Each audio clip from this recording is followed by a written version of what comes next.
Good afternoon and welcome back, ladies, gents and Pikachus, to another analysis and breakdown of the Quran of the Muslims. Yes, we are returning once again to my favourite book at the moment, the Quran of the Muslims. And like I say every day when I record these, if you don't believe me on any of the things that I say, or you wish to question my factual accuracy in the statements that I'm about to make, please feel free to go on to Amazon and buy one of these, or pick one up in any good bookshop, and you will find that everything I'm saying is 100% accurate and true of what is written in here, the word of Allah.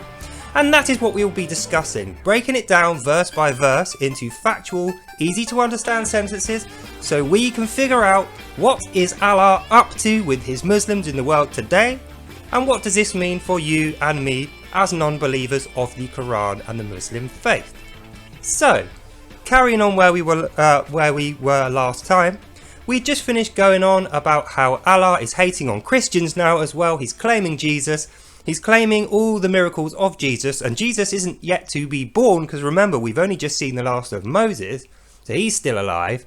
But Allah thinks, I've heard about this Messiah, so I better get my oar in about him quick, and lets us know that when Jesus is born and he starts to do miracles, it's Allah. It's not anything to do with the God of Israel, our Father in heaven. No, it's definitely Allah. It says so in here, so it must be true in the words of Allah.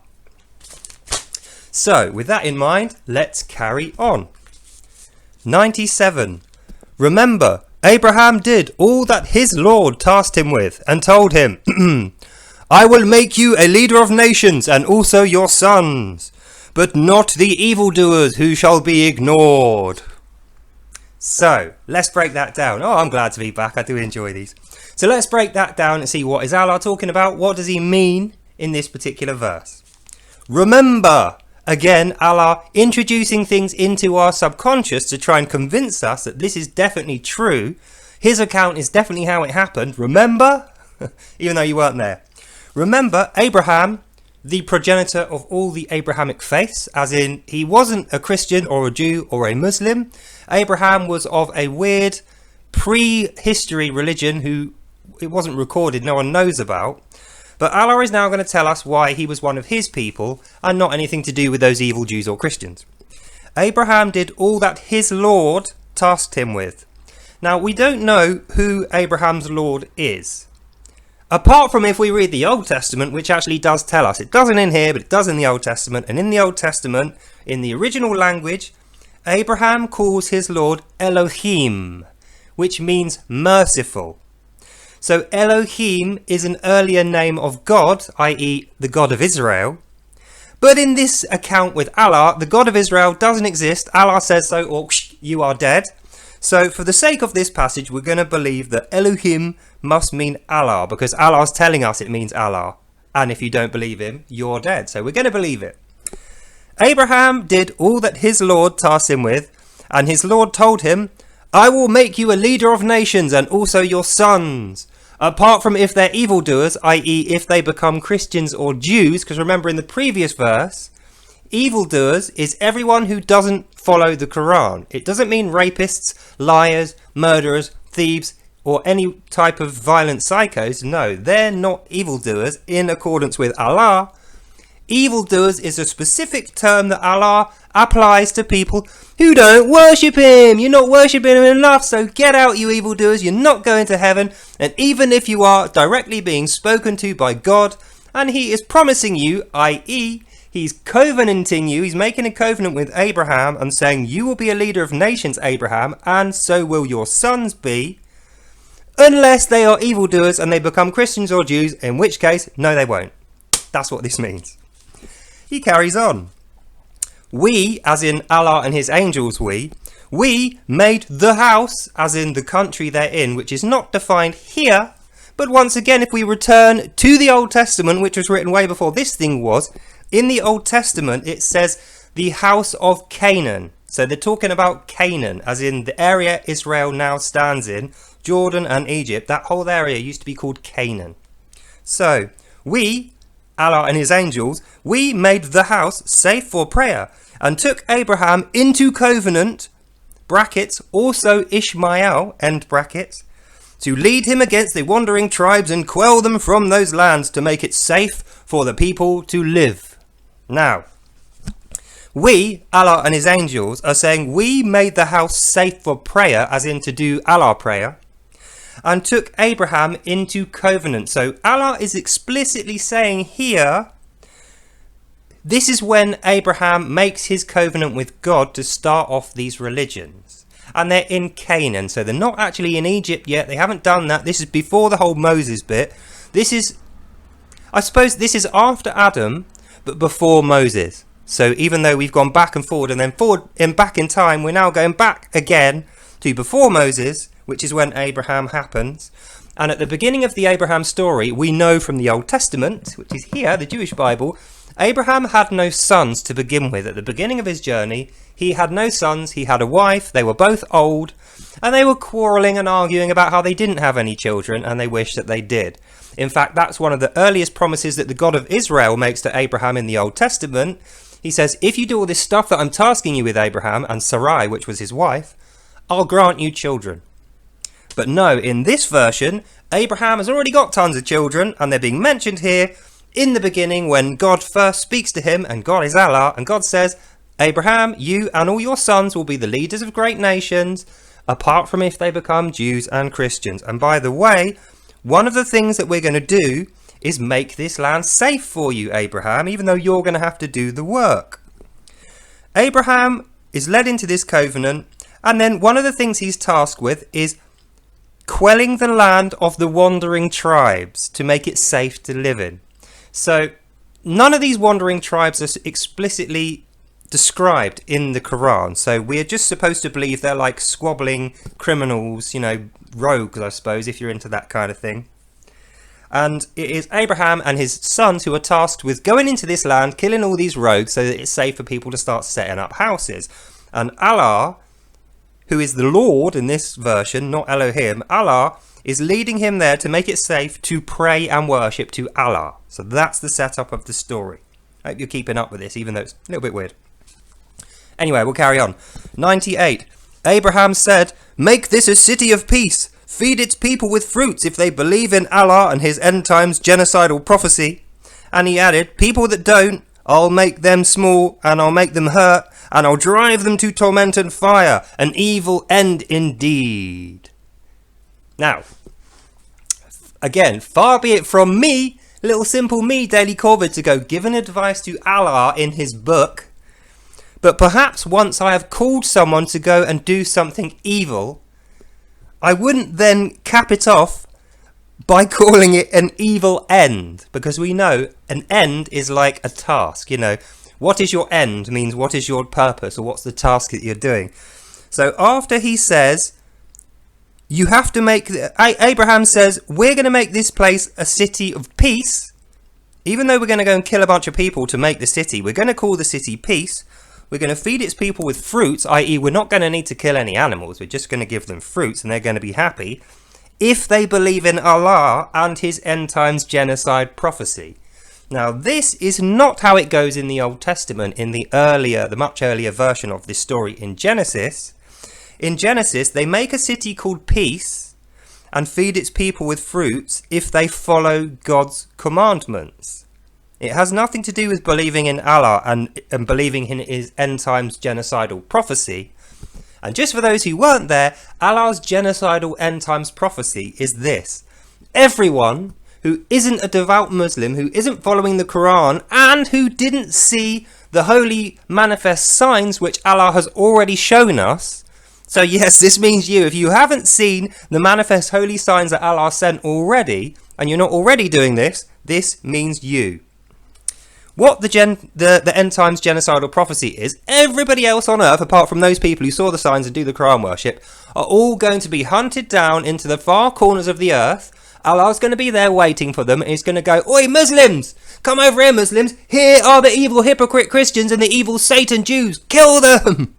And everyone's going to get wiped out apart from the Muslims, and then that's the end times prophecy. Once that's done, Allah's going to come down and give everyone who's left, Muslims, access to their paradise and the access to the multitude of virgins that they all receive, according to Allah. And then he says, people who don't, I'll let them think they're safe for now, but later drive them to torment and fire. So after he set up this city called Peace, this is Abraham we're talking about, in the words of Allah, after he's set up this city called peace, he's going to let people worship their own gods for a little while, i.e. we're not going to kill them straight away. We're going to lull them into a false sense of security and let them think that they're okay, and then suddenly we're going to burst through their door in the middle of the night and kill them and drive them to torment and fire. And he says, an evil end indeed. So he even knows, Abraham, while he's saying this, tasked by Allah, while he's saying we're going to drive them to torment and fire, we're going to spring through their door and kill them, he even says at the end, an evil end indeed. Like he's enjoying the thought of doing this evil end.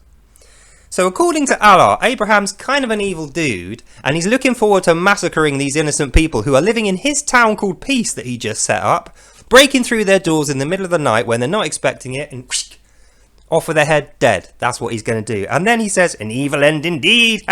He's like enjoying it. According to Allah. That's not what I believe. Then he finishes the passage by going, Abraham, he praised his Lord with this prayer. Our Lord, accept this prayer from us, for thou all-knowing and all-hearing. Make us all be Muslims, and all of our sons make them be Muslims. Tell us how and when to worship you, and always remain here behind us. It goes on. Our Lord, send them a messenger of their own, who shall rehearse thy signs to them, and teach you your proper worship. Purify them, for thou art wise and mighty. End quote. So let's go through that.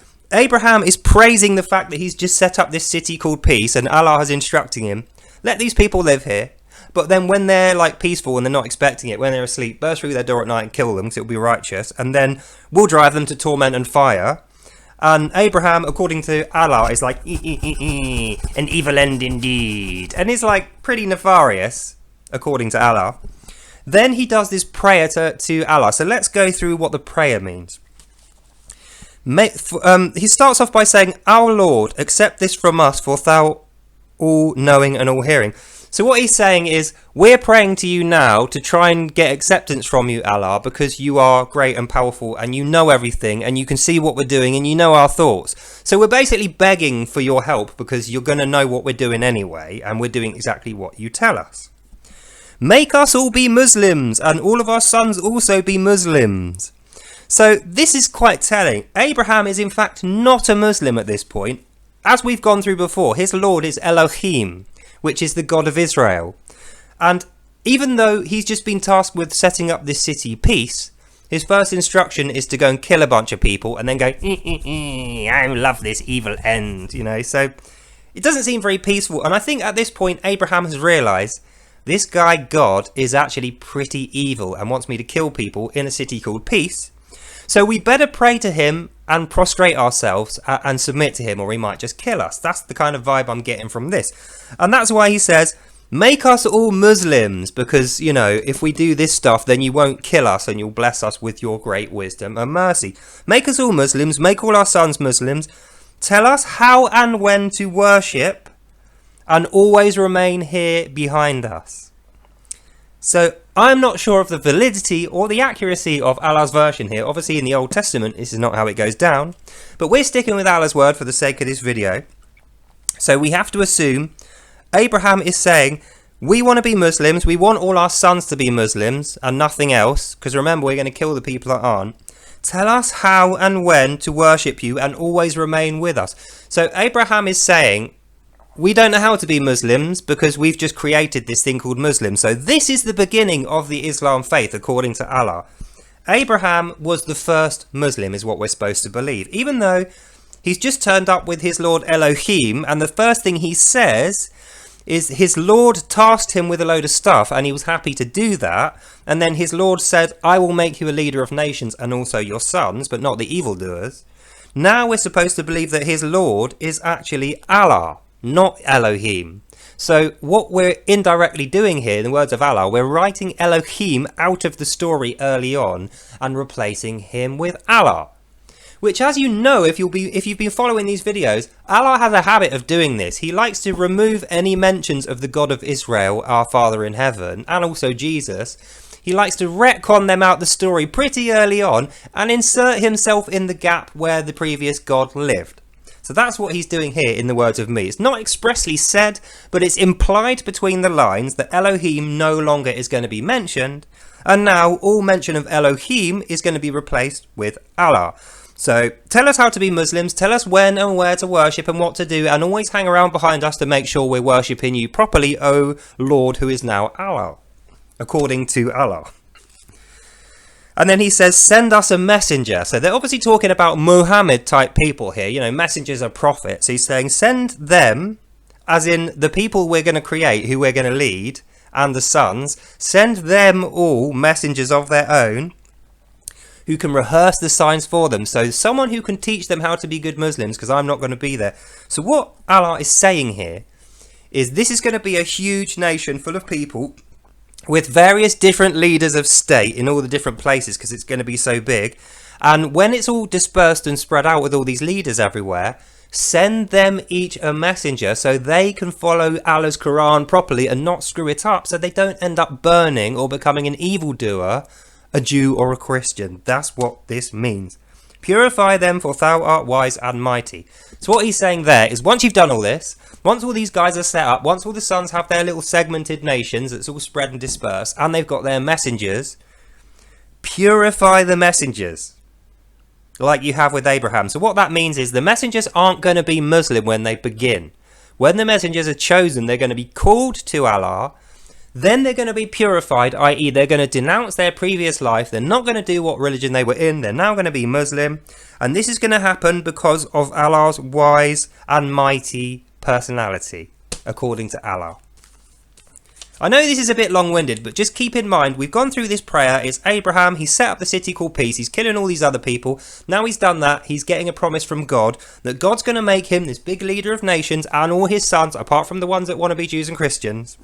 And they're all going to get sent prophets. That's all we need to remember. 100. He who turns away from the religion of Abraham, who but the worst of the corrupt would kill their souls in this way?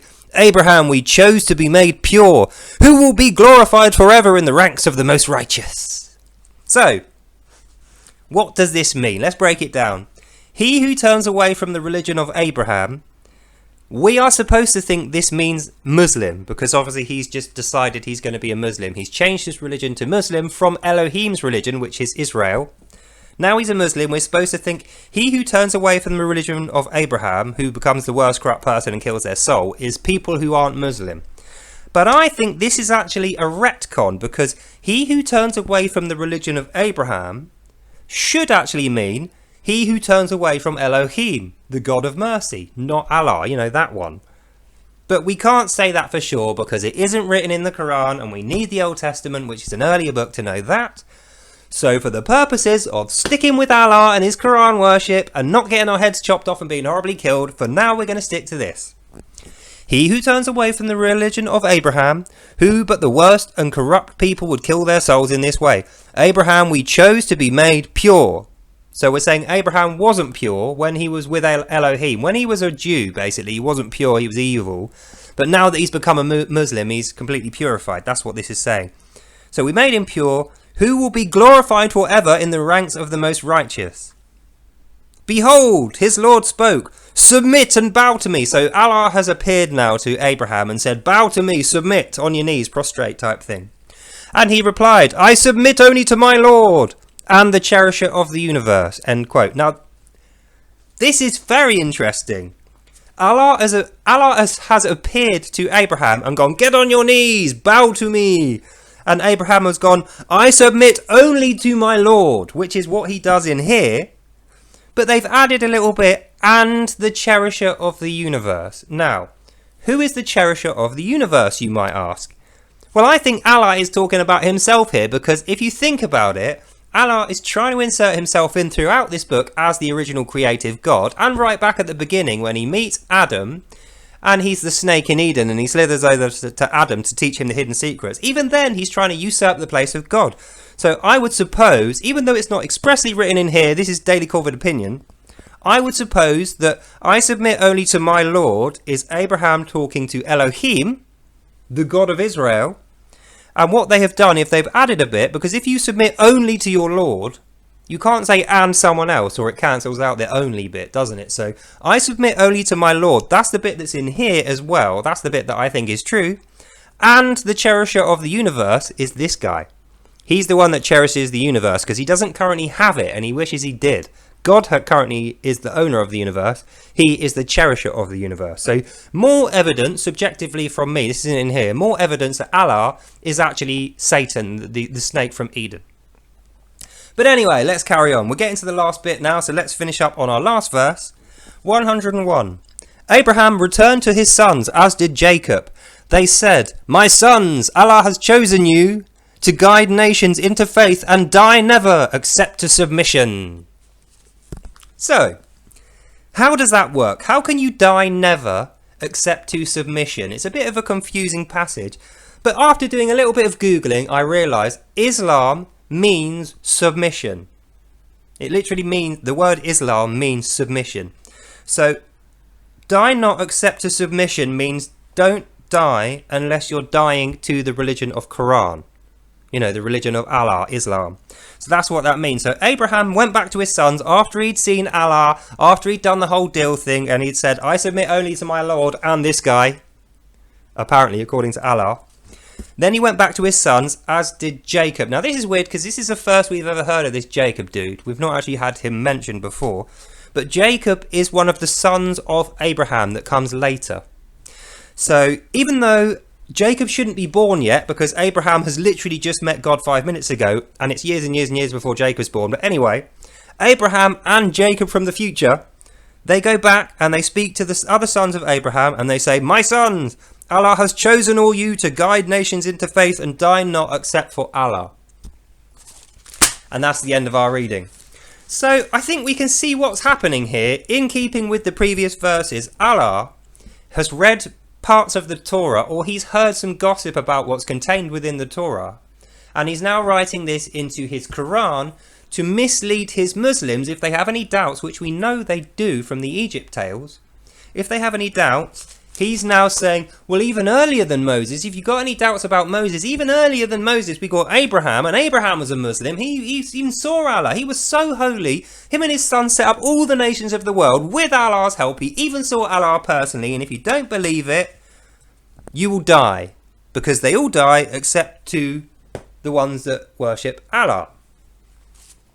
I think that's what it means. We'll go through this in more detail later, but we need to read the next 8 bits in order for these 8 bits to make more sense. And that's just the way the book's written. I can't do anything about that. So, that brings us to the end of our reading. Hope you stayed with me there. Like I said, we're getting to the more difficult, tough to get through bits. We're like chewing the gristly bit on the steak here, I feel. But we're going to get to some good stuff later. So you need to know this. Stay switched on, understand what I'm saying, and realise all you need to know about this is Allah is now saying to his readers, if you don't believe me about Moses, if you don't believe me about Adam, this is even more compelling proof that Allah and Quran worship is true and that you should do it or you'll go to hell. And the reason you should believe it is because Abraham, the first guy to ever have any religion, he was a Muslim. Allah told you so. It says so in here. And if you don't believe me, you're dead. That's what you need to remember. And that's the end of this video, so I hope you enjoyed that. Next time, tomorrow, we're going to go in more detail into this same Abraham story. We're going to find out what happens to Abraham and his sons as they go forward into the world. They get rid of the rogues and troublemakers from the land, set up this town called Peace, even though they've just killed a bunch of people, and then they proliferate into a bunch of large nations. So, that's all for today. Hope you enjoyed that. God bless, and I'll see you in the next one. Bye now. Oh, wise and powerful Allah, please stop writing like an illiterate 3-year-old child. Anyway, the next one's out tonight at 4:15, so I will see you back here then. God bless, goodbye, and I'll see you in the next one.